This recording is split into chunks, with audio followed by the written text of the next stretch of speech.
Welcome to Kathryn Raaker's World. Innovation, culture, adventure, fashion and health, artists, destinations, traditions.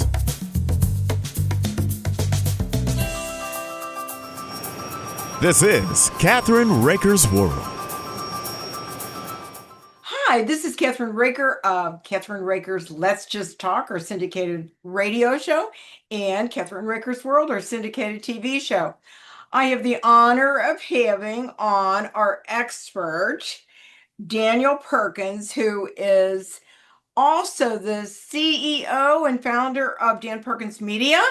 Yes. And he's a commentator, he's an author, he is an artist. He does a lot of things, and he does a lot of commentary and radio and television. And we want to welcome him to our show today. I love the subject that we're going to talk about because everybody is actually going through it themselves. And it's called I Was Raised to Be a Thinker and Not a Blind Follower by Dan Perkins. And this was a commentary that you wrote, right? Yes. Yes. And it was actually, you read a commentary called The Beautiful Mess by John Pavlitz. Yes. And that was the inspiration. That was your inspiration to do this. Yes, ma'am. So, we all have in our families, because of the political spectrum today, people that are actually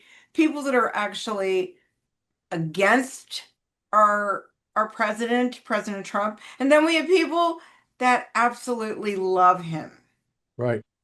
But we have a political discord right now that's scary, that's in our country.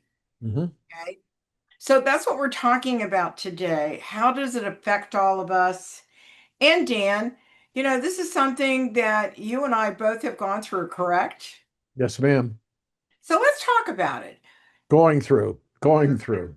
Okay, so I saw his story, and I was reading. He has about maybe 40 different people contributing quotes in the upfront of his story, and these are all people who have, for one reason or another, hated Trump and have alienated friends and or family members. One story is about a man who shunned his friend of 40 years because Donald Trump was elected president. And as I looked at that, and I began to ask myself certain questions that seemed obvious to me, but the author didn't cover any of them in his story, and that's why I decided to write that, and I'm going to write a follow-up. For example, since Donald Trump can't run again in 2028, will Trump derangement syndrome disappear after he can't run for president? Will all those people who alienated their family members and friends go back to being friends again and welcome the people back into the family? Or is what's going on nothing more than a sham? That these people are dyed-in-the-wool liberal Democrats who can't stand Republicans, but they're using Trump as smoke to shield what they really believe. Well, let me tell you, this is something that I think is going to happen no matter what, Dan, for the simple reason that the Democrats have gone nutso a little bit, don't you think? Yes. They basically would like us to think, right, that they're going to win in a couple of years. But the way they're alienating so many people, and they're coming out with these ridiculous things like, let's spend $20 million to get men back into the fold. And they don't have any, I don't think they really have any common sense. And that's pretty sad when you think about it. Wouldn't you think that? Yes, I would. And the other thing that they've decided that vulgarity and profanity is a way to the heart of men and conservative voters. So they've picked up the vulgarity, and not that the Republicans in some cases don't do it, but not to the extent that people in the Democratic Party and the far left are using it on a regular basis. And I think, first of all, people are going to get tired of it, just like they got tired of racism. And I think that it degrades a person if they can't articulate a thought without using an expletive, because they're using the expletive because they can't think of any other word to fit in that. So that says to me that there's an issue of inability through cognification of understanding and language to communicate your message. And they're using profanity and lewd talking to try and engage people, and they think it's hip and it's cool and it's smooth, but it offends a great number of people. Well, not only that, Dan, the scary thing is that they are saying, go ahead and hurt people that are MAGA. You've got congressmen and people that are in Congress on the left that are doing Mhm. this. And Yes. I don't think that they are going to win on that situation. Do you? No, I think it's a mistake to try and copy what they're doing. The other thing is that, so I asked early on in this discussion, is this simply a smokescreen for a hatred of Republicans, so that if Donald Trump can't run in 2028, will the Trump derangement syndrome be replaced with something else, either JD Vance or Rubio or whoever it is, Right. DeSantis? But the other question is, okay, how do you justify what has happened to this country in the last 4 years with a Democratic president and not say one word of criticism and blaming everything on Donald Trump? You look at the two books that have just come out. One is Fight, and the other is Mortal Sin. And I've read both of them, and they're by people who were mainstream news supporters of Joe Biden and were part of the 93 to 94% of the media who was always reporting negative things about Donald Trump. Yet these two books are quite insightful into the corruption and the deception of the Democratic Party. But the people who are Trump deranged people are not even mentioning them or talking about them at all. And that's pretty sad when you think about it. Actually, wasn't Jake Trapper one of the authors, or am I wrong? He was principal author, and he's the voice of the audiobook, which I listened to. So, but he's out selling, hustling the book all over the place. And the best he's saying is we probably could have pressed a little harder. We didn't press at all. And in the analysis, he said that there were 200 people that they interviewed. However, none Mhm. of them would go on the record until after Joe Biden was out of office. Uh, and and if you read these two books, the insight into along with the diagnosis of the prostate cancer, or release of the diagnosis of prostate cancer, um, created a very interesting thing when it came out. Mhm. The Republicans wanted to find out why the American people weren't told about his prostate situation. And we found out a couple of days after they made that announcement that he hadn't had a PSA exam since 2014. we don't know when he actually had or contracted the prostate cancer. But some doctors who have opined on the air have said it's a 5 to 10 year long struggle to get to stage 4. So even if it was 5 years, it would have been before he was elected president, he had prostate cancer. And I can't believe that the doctors didn't do. I know that there are some people that say that once you cross a certain age as a man, you don't need a prostate test, but unless you've had cancer before. And uh, it seems to me that uh, when you read these two books, you find about the massive amount of cover-ups that are being ignored by the left, who only want to focus on Donald Trump and don't want to admit to any wrongdoing on the part of the Democratic Party. Well, one of the things that was this morning, I was listening to one of the doctors that's in Congress and who was in the White House. He was the White House doctor, okay? Mm-hmm.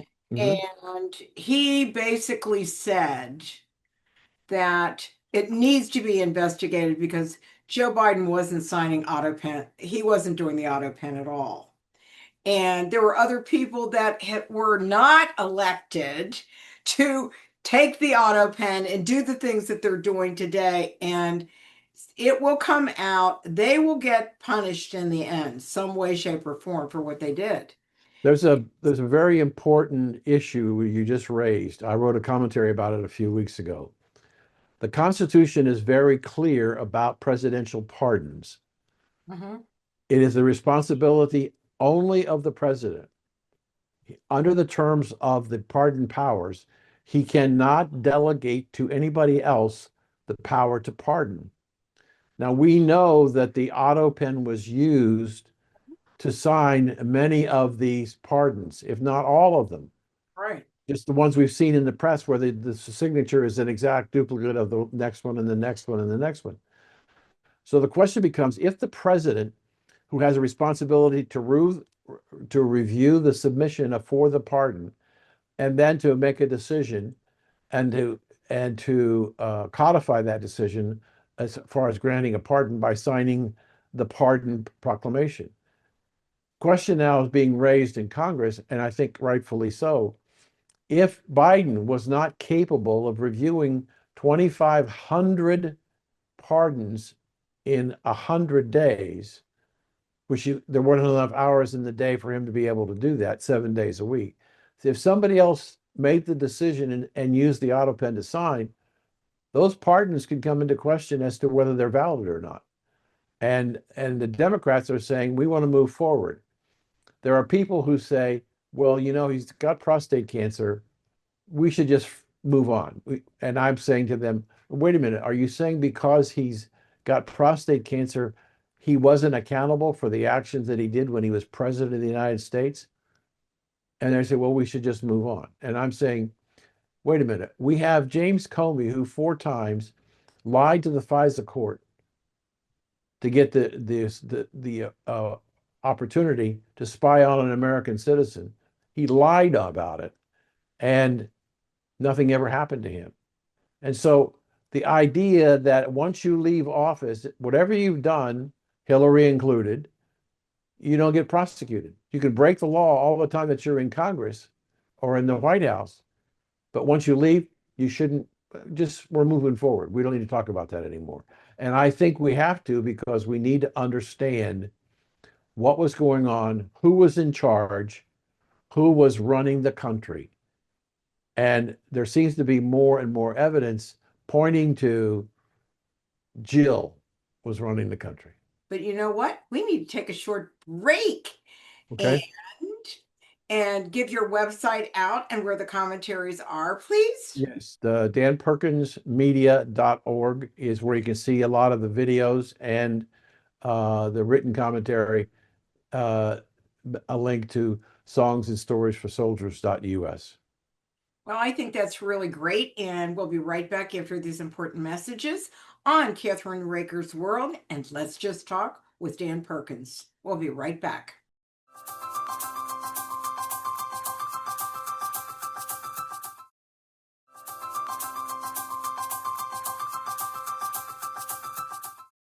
We are back with Dan Perkins, and we're going to be talking about the universities and actually the boards of the universities and what is happening with these private universities that we're giving a lot of money to and why we Right. don't need to.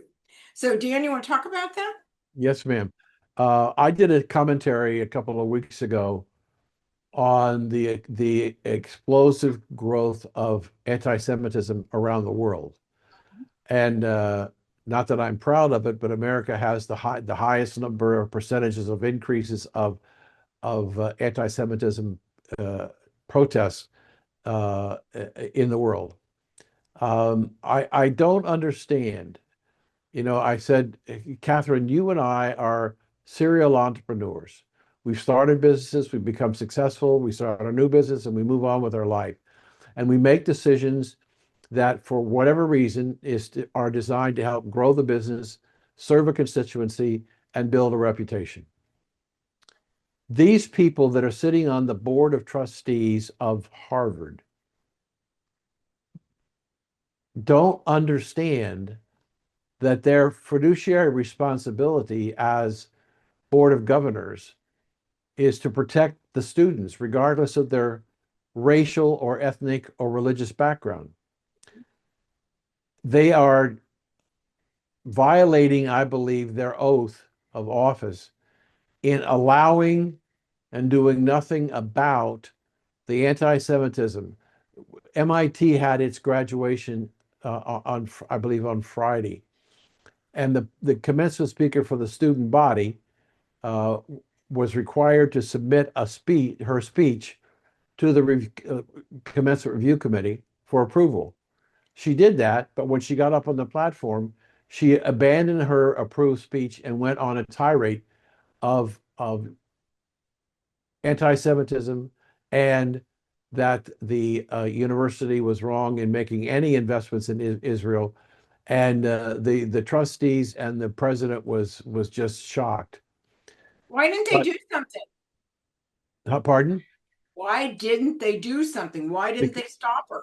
Oh, I don't know why they didn't stop her, but my point is, and I used this quote before. I think it's important.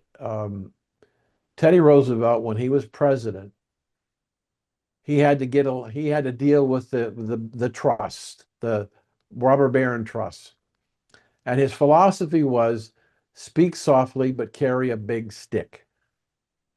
And it's amazing to me that the board of trustees at Harvard do not understand that no matter how and what they're trying to do, they will never have a stick bigger than the United States government. And now they're looking at losing $2 billion in grant money, the possibility of scientific research being transferred to many other institutions who would much like to do that research. In addition to that, they are under the possibility of losing their 501c3 tax exempt status as a university. If that were to happen, one of the Harvard professors said recently, we would close our doors. Yeah, they would.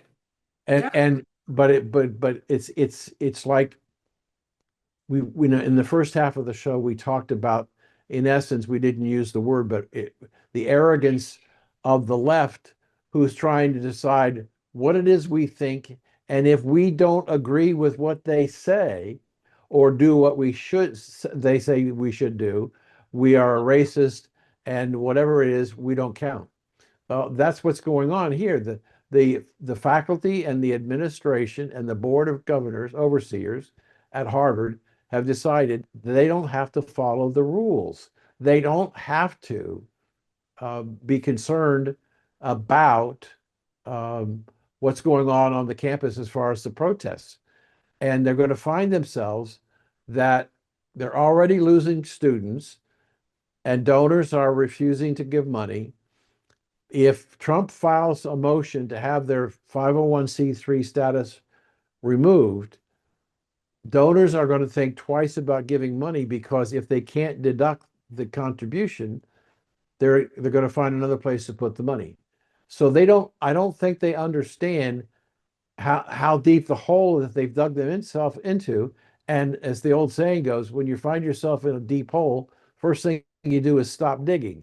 They don't want to stop digging. They want to keep digging because they believe that they're right and that the president and the federal government has to do what they say. Are they elitist? Oh yeah, no question. The idea that they can determine what is free speech and they can determine what's going to happen. A lot of people don't know this, and this just came out recently. A third of the student body of Harvard are foreign students. I mean, they're not US citizens. Why is that important? While a third are foreign, they pay full boat. They pay the whole 100,000 plus a year to go to Harvard. Those 30% of foreign students make up over 50% of the revenue that Harvard has to run its school. Now we've got the president requiring deeper background checks on these foreign students who are applying for education visas to come into the United States to go to school. So now the Trump administration is going after their rich source of current funds, the out of country student, along with their 501c3. You would think, Kathryn, that these trustees would be smart enough to understand if you're doing something wrong and it's going to cost you your business, you better change because you're going to be out of business. Well, on top of it, they're cutting the visas for foreign students, especially the Chinese foreign students. And they're looking at everything, and they're looking at, what is going on as far as who are students there, right? Mm-hmm. And they've seen some of the students that have caused a lot of the mess that's happened at Harvard. Right. And I don't think as a taxpayer, or do you feel like we should contribute and give them money when they're a 501c3 that is getting billions of dollars from all kinds of sources? Right. I absolutely agree with you. Another piece of information. China as a nation has the largest number of enrolled students in the United States college institutions, 300,000. They are number one, far and away. And that 300,000, now it's been a while. I haven't seen an updated number, but I'll give you the last number that I have. Approximately 40% of the people that are in this country illegally are students who came in on student visas, never finished their education, and never left home. And when a student who's on a foreign visa doesn't come back to school, it's the obligation of the university to notify Immigration and Naturalization that they are no longer a student in the school. Now we have a situation where the universities were not doing that. And so if you've got a significant percentage of the illegals and you've got China bringing in 300,000 students in the American education system, and yet they're also one of the largest groups of people from individual countries who crossed our borders illegally when Biden was president. We're overrun by people from China, legally and illegally. And so, as one person pointed out, if the Chinese come in, one of the reasons why the government will send people to the United States and these institutions and pay their way is their accessibility to American technology and science. And they are spying a lot of them. Right. And the sad thing is that the proportion of number of people that are foreign students in these colleges, like you said, is way above what it should be, right? And I believe that Trump, I can't understand why they're breaking the law in some respects, why they can't be charged with something, especially if they're inciting it. If they're students and they're no longer enrolled in the college and they're still in the United States, their visa should expire and they should be forced to leave the country. Biden didn't do that. He just let them stay. And so I think part of the group of people they're going to be looking at next are these students who have left the academic field and stayed in the country on their education visas and are not going to school and are staying here and working with organizations to do harm to the United States. And that's for sure. I mean, Mhm. a lot has happened in the last year or two. I think all of this is coming to fruition right now. And I think as American citizens that we should be really concerned about it. Right. I agree. And it's a situation where uh, there's no litmus test. There's no test to be a congressman or a senator. It's just to convince enough people to vote for you and you can get in. Um, we probably have some number of people, Republican and Democrat, who shouldn't be in Congress. I mean, it was sad, but infuriating when Dianne Feinstein had to be rolled into the Senate to participate on votes, and she had no idea what she was voting for, and she was just told to say yay or nay, but she didn't know, and they left her in that position for years Mhm. before they finally replaced her. And I think that we should I think there should be term limits. I mean, we've talked about it for years. Yeah, there was an interesting little piece in the news yesterday. There have been 9 congressmen who have died in the last year. They're all Democrats. I No know. Republicans, no Republicans have died in office yet, so far this year, this last 12 months, but 9 of them. And the problem with it is that creates 9 opportunities for Republicans to run against not an incumbent any longer, but an open primary and an open election to particularly take over more House seats. And I think we need to do that. And I think we need to be, guarded about what's going on and to really listen to, and look into things that you can be educated on. I mean, it's ridiculous. And, it was really wild that I'm trying to think of who did the thing on the West. It just came out today that he wants history to be back, American history to be back in the school system. Yeah, I can understand that, and I think it should be. There's a lot of things that we should be teaching uh, in our schools and going back to it. We have a curriculum that is not teaching the basic fundamentals, and our test scores show that our children are not learning.